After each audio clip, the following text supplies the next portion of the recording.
नमस्कार, स्वागत है आप सभी का आपके अपने YouTube channel SSC education and information. आज हम लोग एक बहुत ही अच्छे टॉपिक पे चर्चा करने वाले हैं, क्योंकि अगले महीने से बोर्ड परीक्षाएं शुरू हो रही हैं, जिसके लिए हमने सब ने तैयारियां शुरू कर दी है अपने अपने स्तर पे। सबने तरह तरह से शेड्यूल बनाए होंगे, तरह तरह से तैयारियां कर रहे होंगे कि मेरा मार्क्स बोर्ड परीक्षा में ज़्यादा से ज़्यादा आए, ज़्यादा से ज़्यादा परसेंटेज से वो पास हों। लेकिन होता क्या है कि बोर्ड परीक्षा के दौरान हम कुछ गलतियां कर बैठते हैं, जिसकी वजह से बोर्ड परीक्षाओं में मार्क्स जो है हमारे कम आ जाते हैं। अक्सर ये देखा गया है कि स्टूडेंट्स जब बोर्ड परीक्षा दे करके आते हैं, उस समय उनका फेस जो है खिला खिला रहता है। ऐसा इसलिए क्योंकि उन्हें अपने आप पे पूरा भरोसा रहता है कि हमने सारे प्रश्नों को टच किया, सारे प्रश्नों का उत्तर लिखा हुआ है, संभवतः मार्क्स तो बहुत ही अच्छे आने वाले हैं। नहीं टॉपर तो परसेंटेज तो बढ़िया से बढ़िया आने ही वाला है। और जैसे ही कॉपियों की जांच की जाती है, रिज़ल्ट आउट होता है, रिज़ल्ट आउट होने के बाद जब हम अपने अपने मार्क्स चेक करते हैं, तो मार्क्स देखने के बाद हमारे फेस का जो इम्प्रेशन है वो कुछ इस प्रकार से हो जाता है।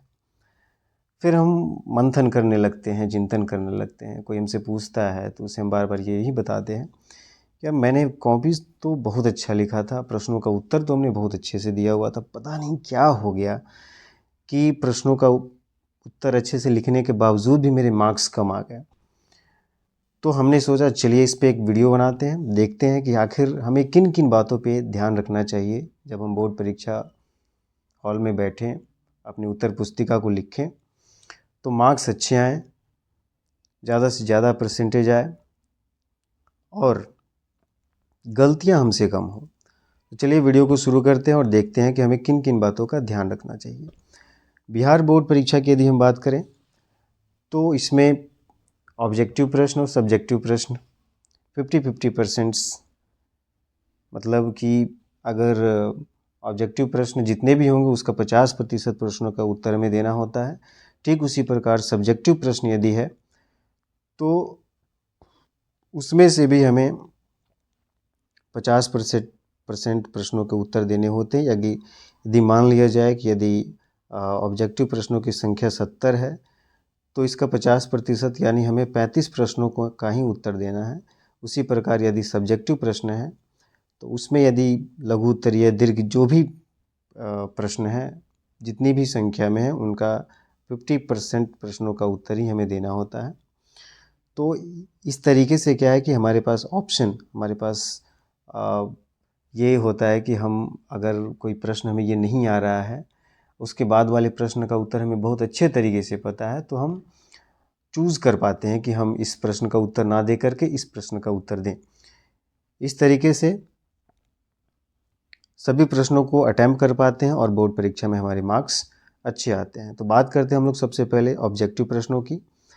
तो किन किन बातों का हमें ऑब्जेक्टिव प्रश्नों के उत्तर देते वक्त ध्यान रखना चाहिए। तो प्रश्न चाहे ऑब्जेक्टिव हो या सब्जेक्टिव हो, सबसे पहला हमारा काम ये है कि हम प्रश्नों को सही तरीके से ध्यान से पढ़ें, प्रश्नों को समझने का प्रयास करें।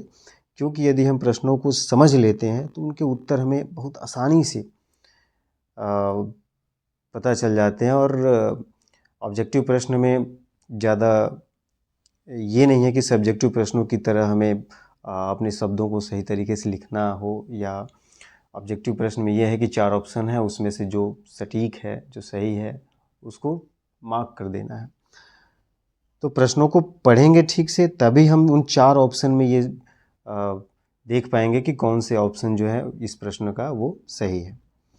तो सबसे पहला हमें काम यही करना है ऑब्जेक्टिव प्रश्न में कि प्रश्नों को ध्यान से पढ़ना है, प्रश्नों को समझने का प्रयास करना है और 50% प्रश्नों को ही अटेम्प्ट करना है। तो कभी भी ये गलती ना करें। ऐसा होता है कि हम क्या करते हैं कि 70 प्रश्न हैं, उसमें 35 का ही हमें यदि उत्तर देना है तो हम क्या करते हैं कि ये मेंटालिटी होती है हमारी कि क्यों ना हम 35 के बदले 40 या 50 प्रश्नों के उत्तर दें, ताकि ये उत्तर सही नहीं है तो ये उत्तर। ऐसा नहीं है। अगर आप 70 प्रश्न में 50 प्रश्न का ही उत्तर यदि आप दे देते हैं तो कंप्यूटर ऐसा नहीं है कि 50 प्रश्नों को चेक करने वाला है, क्योंकि OMR शीट की जब जांच होती है तो वो कंप्यूटराइज जांच होती है। उसमें क्रम से ऊपर से 1 नंबर से लेकर के वो 35 जहाँ तक 35 प्रश्न उसके कंप्लीट हो जाए वहीं तक वो जांच करेगा, उसके बाद से वो छोड़ देता है। तो ज़्यादा प्रश्नों को अटेम्प्ट करने से कोई फ़ायदा नहीं है। 50% प्रश्नों का ही उत्तर देना है, 35 प्रश्न का ही उत्तर देना है। तो पढ़िए ध्यान से, उसमें प्रश्नों को सिलेक्ट करिए कि कौन से प्रश्नों के उत्तर हमें बहुत अच्छे से पता है, उन्हीं प्रश्नों को अटेम्प्ट करिए, उन्हीं प्रश्नों का उत्तर दीजिए। दूसरी सबसे इम्पोर्टेंट बात है कि OMR शीट में हम सबसे ज़्यादा गलतियां कर देते हैं। OMR शीट चूँकि बोर्ड एग्ज़ाम है, प्रेशर ज़्यादा होता है और एक मन में डर रहता है, इससे हम लोग होपलेस हो जाते हैं। उससे होता ये है कि जब हम गोले करने जाते हैं तो गोले जो है वो सही प्रॉपर तरीके से नहीं हो पाते। गोले टेढ़े मेढ़े या आउटलाइनर भी हो जाता है। इनका ज़रूर ध्यान रखना है। यदि सपोज़ दैट मान लीजिए कोई हमारा प्रश्न है, उसका उत्तर हमने पहले क्या किया कि हमने बी ऑप्शन को सही तरीके से गोला कर दिया, फिर बाद में हमने उस प्रश्न को सही तरीके से पढ़ा और रियलाइज़ हुआ कि नहीं, ये हमारा जो आंसर वो गलत है, बी के जगह पे हमें डी सही होना चाहिए। फिर हमने बी वाले को इस तरह क्रॉस कर दिया और डी वाले को सही तरीके से गोला कर दिया। तो ये जो तरीका है हमारा, ये पूरा का पूरा गलत तरीका है। इसमें इसके उत्तर जो है मार्क्स मिलने के चांस बिल्कुल नहीं है। सही तरीका क्या होता है कि यदि हमारा प्रश्न है, उस प्रश्न का आंसर ऑप्शन हमारा डी सही है, तो हम डी को ही प्रॉपर तरीके से इसको गोला करें, उसको भरें। ध्यान रखें कि वो गोले से बाहर नहीं जाए। सब्जेक्टिव प्रश्न में अगर हम चलते हैं तो इसमें सब्जेक्टिव प्रश्नों का उत्तर हमें अच्छे से लिखना होता है। ऑब्जेक्टिव प्रश्न से थोड़ा जटिल है, इसका उत्तर सोच समझ के लिखना होता है। तो इसमें पूरा प्रश्नों को समझने की आवश्यकता होती है, क्योंकि जब प्रश्न समझ लेते हैं, प्रश्न में जो पूछा गया है उन्हीं का वहीं उत्तर लिखें तो ज़्यादा बेटर है। और प्रश्नों के क्रम का ध्यान जरूर रखना है, क्योंकि अक्सर ऐसा होता है कि प्रश्न को पढ़ते जाते हैं और उसी बीच में हमें पता चल जाता है कि इन प्रश्नों का उत्तर हमें अच्छे से पता है, क्रम हम बिगाड़ देते हैं। इसमें ध्यान क्या रखना है, ये जो आपका तीसरा पॉइंट है, इसमें ध्यान ये रखना है कि यदि मान लीजिए कि हम सब्जेक्टिव प्रश्नों में अगर हम लघुत्तरीय प्रश्नों का उत्तर दे रहे हैं, उसमें कुल मान लीजिए 16 प्रश्न हैं, सपोज दैट 8 प्रश्नों के उत्तर हमें उसमें देने हैं।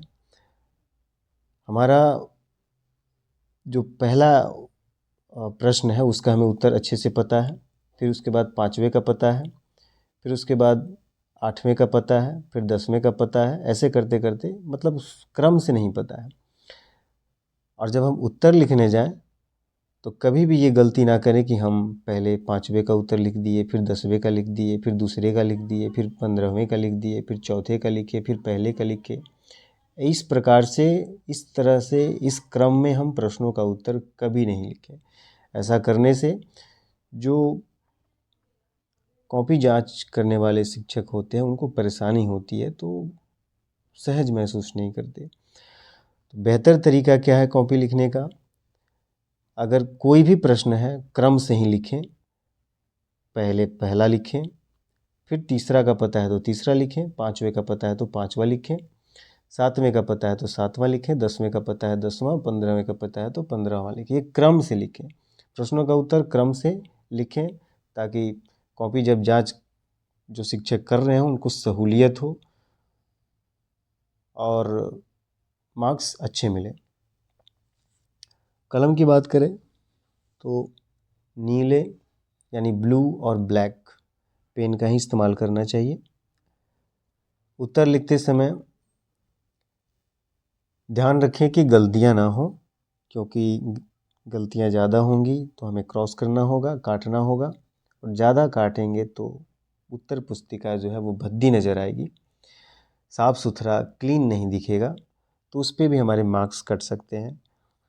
उत्तर लिखते समय ज़रूर इसका ध्यान रखें।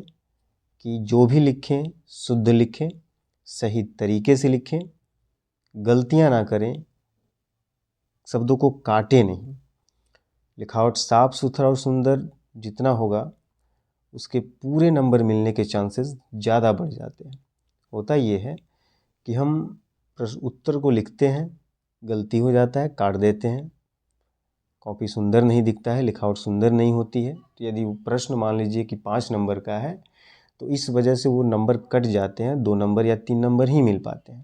यदि इस गलती को हम सुधार लेते हैं, लिखावट अच्छी रखते हैं, साफ़ सुथरा रखते हैं, सुंदर रखते हैं, तो आंसर थोड़ा कम भी यदि हम लिखते हैं और सुंदर लिखते हैं, साफ लिखते हैं, तो नंबर पूरे के पूरे मिलने के चांसेस बढ़ जाते हैं।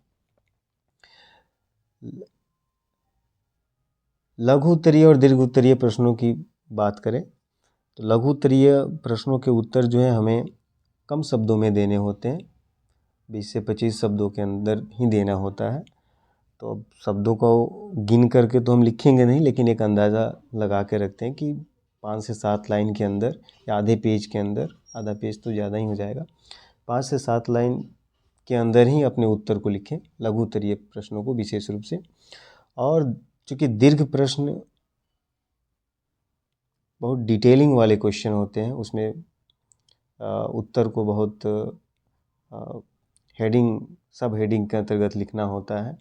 तो इसमें भी हमें कम से कम 1.5 से 2 पेज लिखने का प्रयास करना चाहिए, क्योंकि दीर्घ प्रश्न है तो इनके उत्तर भी ज़्यादा होंगे। तो इन सभी बातों को ध्यान रख करके हम बोर्ड परीक्षाओं में सुधार करके, इस तरीक़ों का इस्तेमाल करके जब हम अपनी उत्तर पुस्तिका को लिखते हैं तो मार्क्स ज़्यादा से ज़्यादा आते हैं, नंबर कटते नहीं हैं। और जब इतना हम कर लेंगे तो ये जो फेस का इम्प्रेशन जब रिज़ल्ट आने के बाद हमारा हो जाता है वो नहीं होगा।